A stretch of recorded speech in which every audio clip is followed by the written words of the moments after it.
Hello and welcome to July's edition of Gardening Advice here at the Old Railway Line Garden Centre. Again, I'm joined with Keith. I'm going to talk a little bit now about the flower garden. So July, Keith, what should people be doing?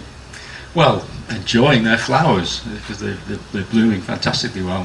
This great weather we've just had, the flower garden's really come into its own. But a lot of people, they feel that June is the best month for their garden. I think it's true of mine.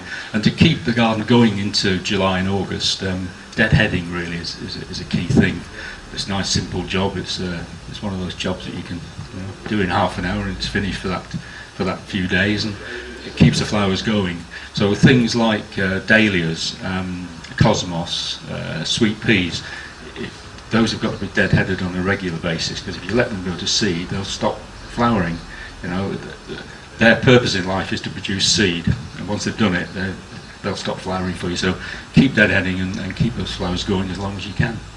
And obviously with the nice weather we've been having, watering is a key thing now in July, isn't it? Yeah, it is. Certainly in containers and baskets. We're watering here every day.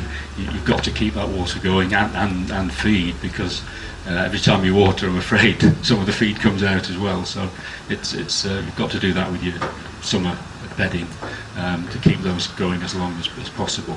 And feeds for summer bedding, Miracle-Gro, sort of an all-purpose plant feed you're looking at, really. There'll be feed in the compost, but it won't last forever. So once a week, really, a liquid feed using either a powder or a liquid, just diluted. It just keeps the plants at their very best. These baskets like this, they keep like that because of regular watering and feeding.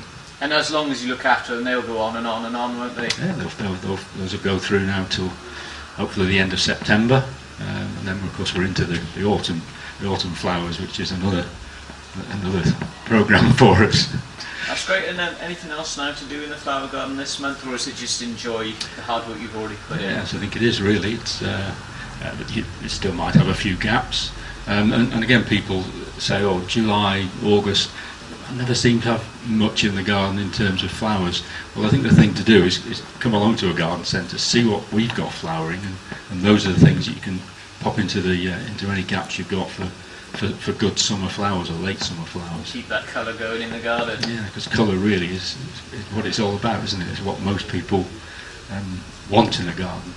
That's it. Well, that's great. Thanks very much, Keith. Okay.